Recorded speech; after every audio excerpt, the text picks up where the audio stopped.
Bismillahirrahmanirrahim. Assalamualaikum warahmatullahi wabarakatuh. Alhamdulillahilladzi ja'ala bis sama'i burujan wa ja'ala fiha sirajan wa qamaran munira.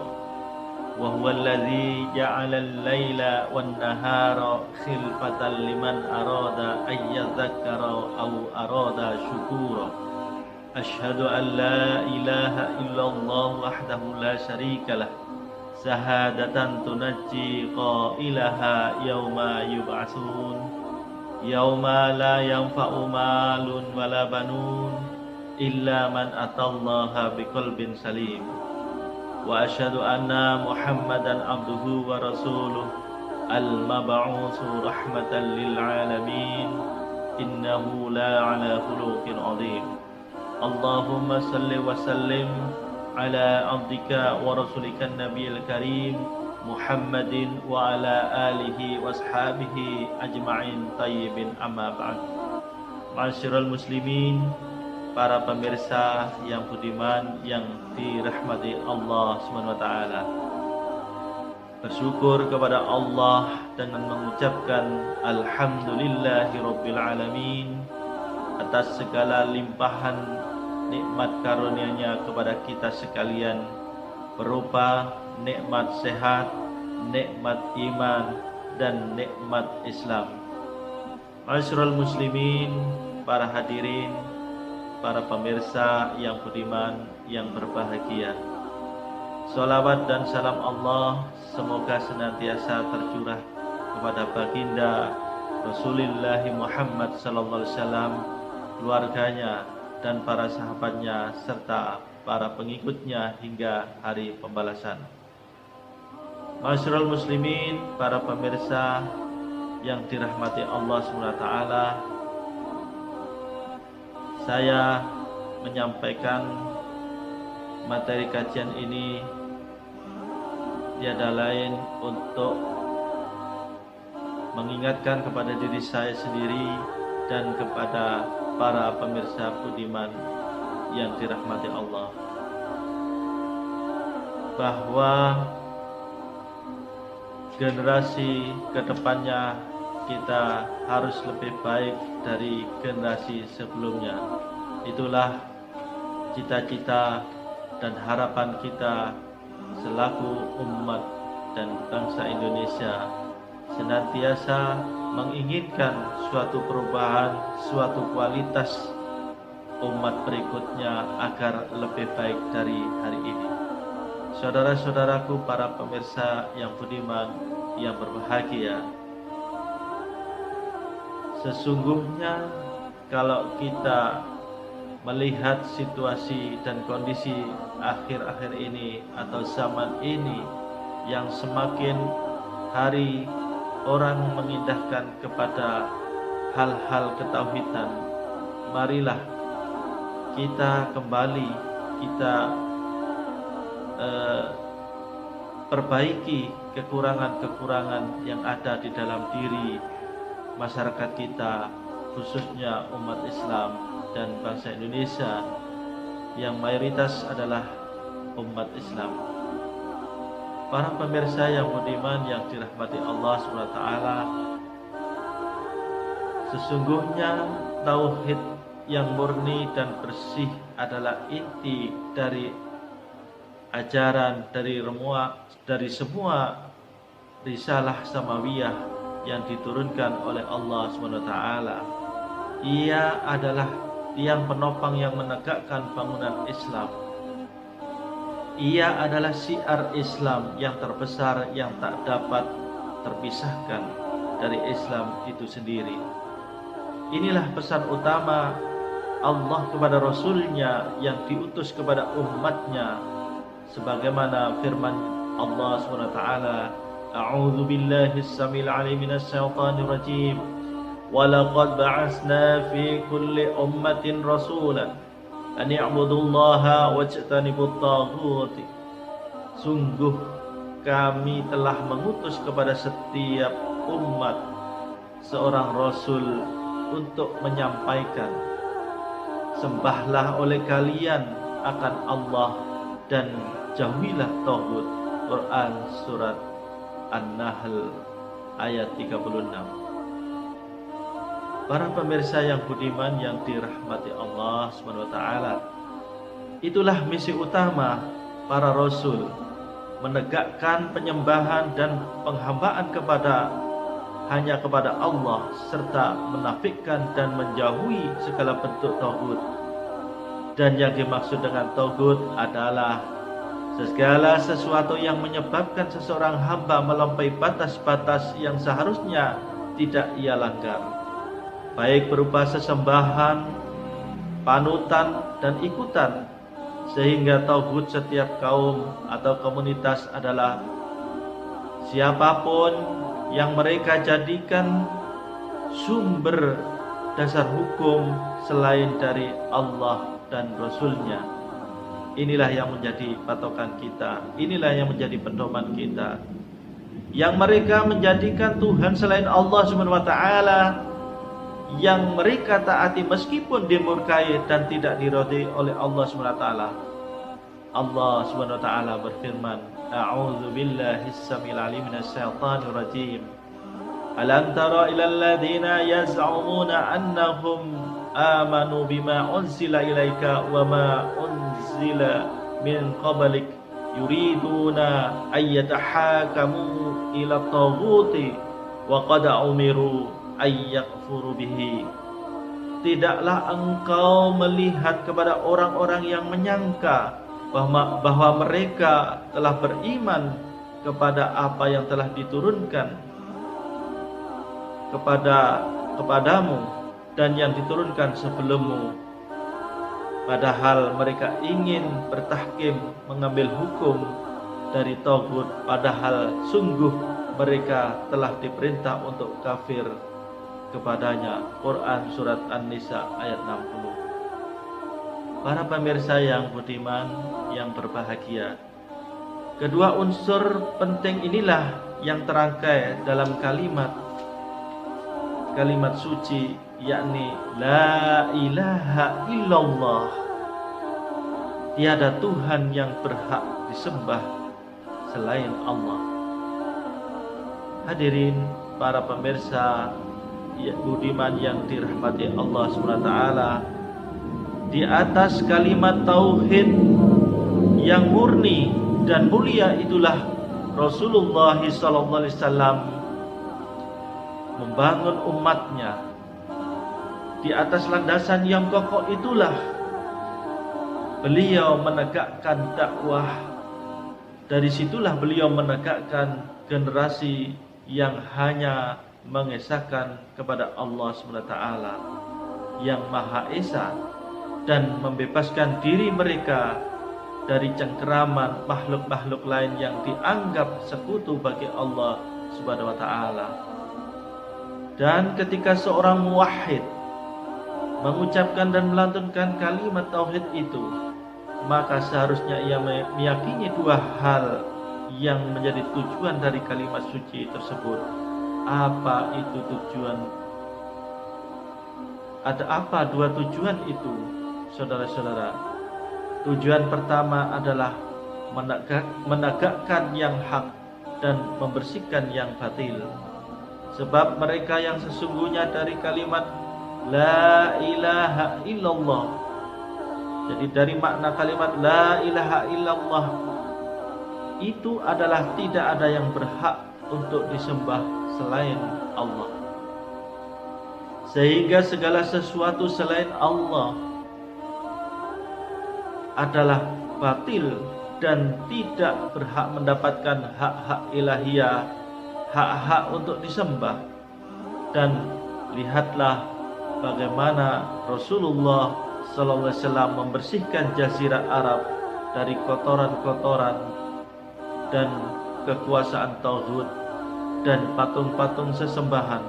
Ingatlah bagaimana batu besar itu yang bernama Hubal, yang dikelilingi oleh 360 berhala, dihancurkan oleh Rasulullah SAW hanya dengan tangan beliau yang mulia pada saat beliau memasuki kota Makkah dengan penuh kemenangan.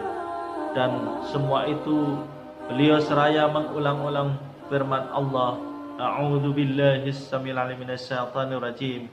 Wa qul ja'al haqqu wa zahaqal batilu innal batila kana zahuqa.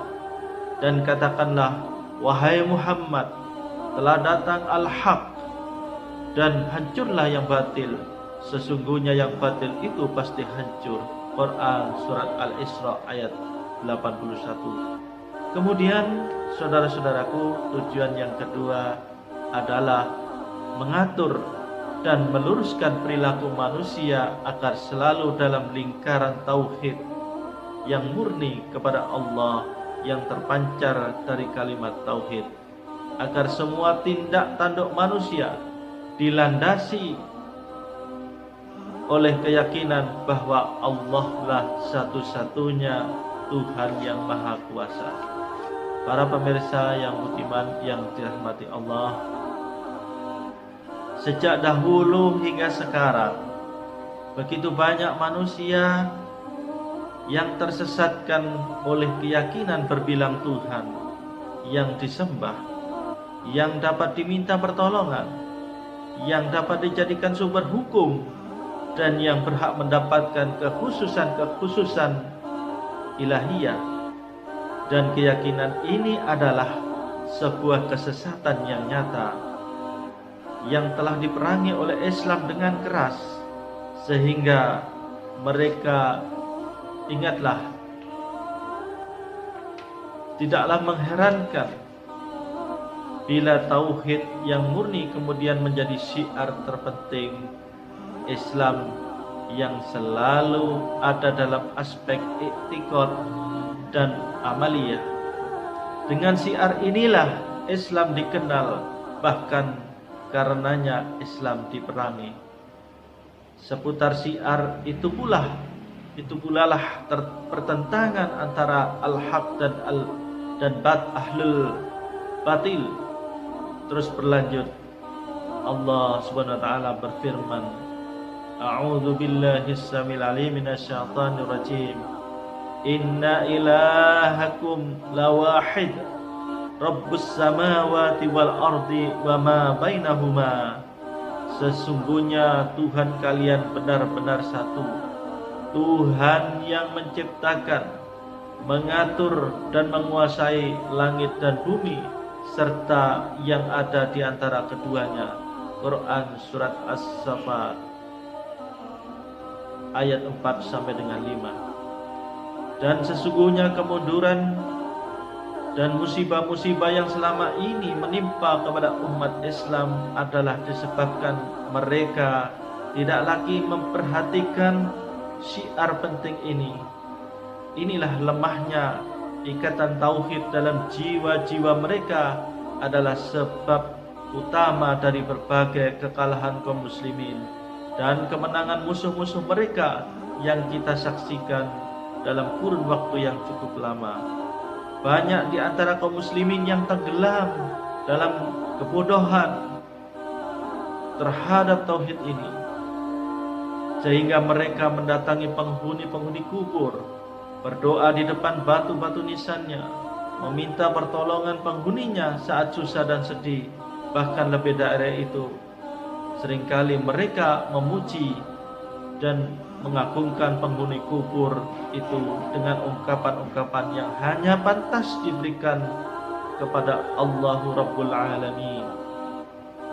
Dikarenakan lemahnya keyakinan akan pertolongan Allah, banyak di antara kaum muslimin yang kemudian menggunakan sebagai jimat dengan menggantungkan di badan mereka, karena yakin hal itu akan mendatangkan keselamatan dan menghindarkannya dari mara bahaya.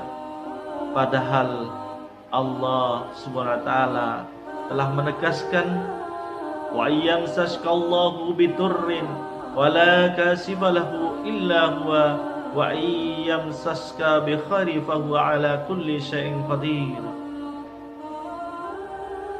Dan jika Allah menimpakan musibah atasmu, maka tidak ada yang dapat menyingkatnya selain Ia. Dan jika Ia memberikan kebaikan, padamu, maka Ia maha kuasa terhadap segala sesuatu. Quran surat Al-An'am ayat 17. Dan suatu hari Nabi sallallahu alaihi wasallam pernah melihat lelaki yang mengenakan jimat di tangannya.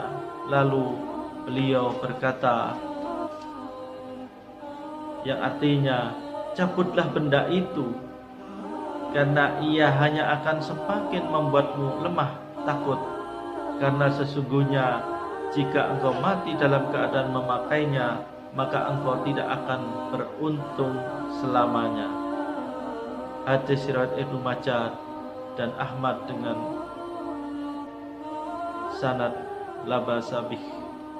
Dan juga diriwayatkan oleh Imam Ahmad bahwa Rasulullah sallallahu alaihi wasallam bersabda, "Man allaqa tamimatan faqad asyraka." Barang siapa yang menggantungkan tamimah, jimat, maka sungguh ia telah berbuat syirik. Di antara kaum muslimin juga terdapat orang yang terfitnah oleh para tukang sihir dan peramal yang katanya dapat meramal masa depan. Padahal Nabi sallallahu alaihi wasallam yang mulia telah menyatakan, "Man ata arrafa au kahinan wa saddaqahu bima yaqulu faqad kafara bima unzila ala Muhammadin." Barang siapa yang mendatangi tukang ramal dan dukun lalu mempercayai apa yang dikatakannya, maka sungguh ia telah kafir terhadap apa yang diturunkan pada Muhammad. Hadis riwayat Abu Dawud, An-Nasai, At-Tirmizi, Ibnu Majah dan Al-Hakim.